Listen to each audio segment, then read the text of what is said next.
Absolutely nobody likes to be told what to do. My name is Jennifer Doheney. Everybody calls me Jen. I'm the founder of WELLOGA.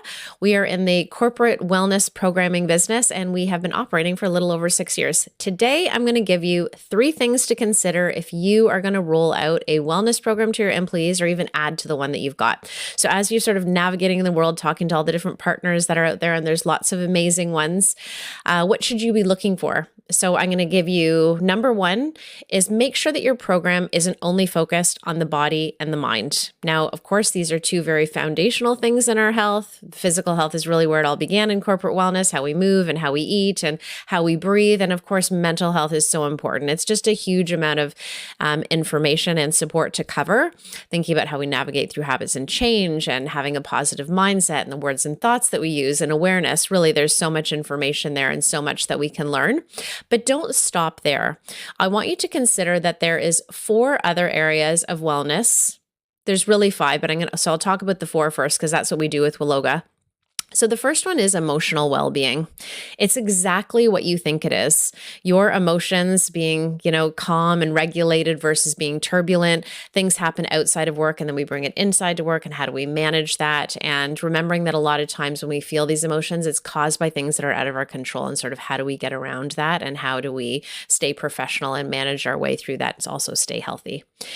Thinking about social health. Now, what does that mean in the context of what I'm talking about? Simply put, think about, are you an introvert? Are you an extrovert?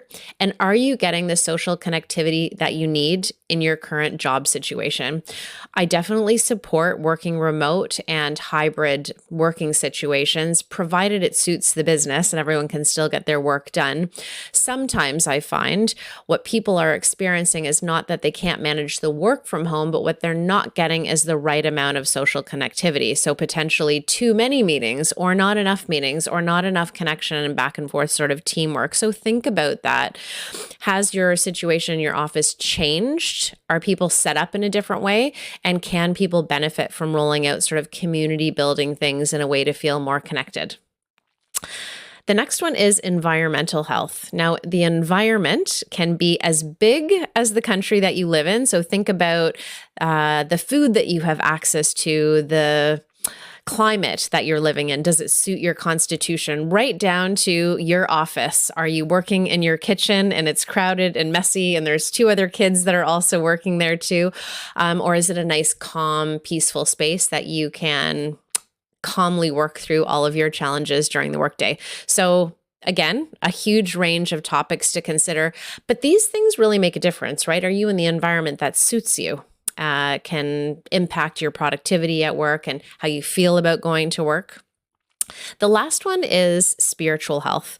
Now, I took a long time to even use that word spiritual in the corporate workspace myself. I don't want you to think about religion or about your belief system. I want you to think about your purpose. So how do you feel when you wake up in the morning? Everybody should feel like they have a reason to get up in the morning, and they should feel like they're headed into a place where they have some respect and an opportunity to grow, right? So do people feel like they have a spiritual balance? Okay. If you've got questions about any of these things, I'm 100% reachable. All you have to do is just give me a buzz, and I'm always happy to have a chat. The last one that sometimes people talk about in wellness is your financial well-being. And of course, this is pivotal. It's very important for, the foundation for us to be able to buy the basic needs, or to pay for our basic needs in our lives. And that should be something that you can consider as well to rolling out. Okay, now I'm going to move on to number 2. You want to make sure that your program is not generic. What do I mean by that? So sometimes we have programs that work really well in your neighbor's company, and then they're just going to drop the same one into yours.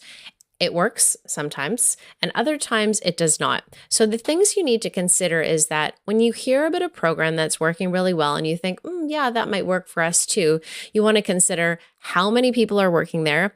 What is the demographic of the people who are working there? Because you could have one office with 1,000 people and another one with 1,000, and some of the one side is married and all living out in the suburbs and living a certain lifestyle, young children, where other people might be downtown and single and living in another totally different type of lifestyle. There could be variance of ages and backgrounds and cultural needs.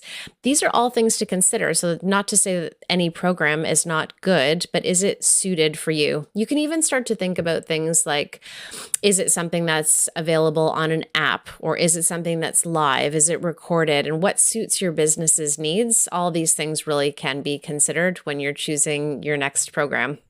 And then I'm going to go on to the last one, is I'm going to say probably the most important. A lot of businesses, even with the best leaders that have the best wishes for their employees, they want everybody to be happy and healthy, maybe that they themselves are also really into wellness. Sometimes we find that leadership chooses sort of what's trendy and what might be of interest to them and what they believe that employees need. And in my experience, in all 6 years that I have been doing this, it's never worked out as well as when you ask your employees what it is that they want and they need. So how do you do that? Of course, there's a sort of a process and a bit of a step to that. WELLOGA has a certain way of doing that, but even just ask yourself before you roll out your program, don't assume that you know what people want, because at the end of the day, it's going to turn out like you're just telling people what it is that they need to be well, and nobody wants to be told what to do. The whole entire situation changes. People are way more game to participate and to focus on their health and well-being when they're the ones driving it. And that's it for me today. I hope that you found it helpful. Like I mentioned, I'm available to have a chat. If you're struggling with something, or you just kind of want to see what else it is that I have to say, or dig in a little deeper into any of those comments there. But I hope that you're having a great start to your new year. We're halfway through January, and I'll talk to you soon. Bye.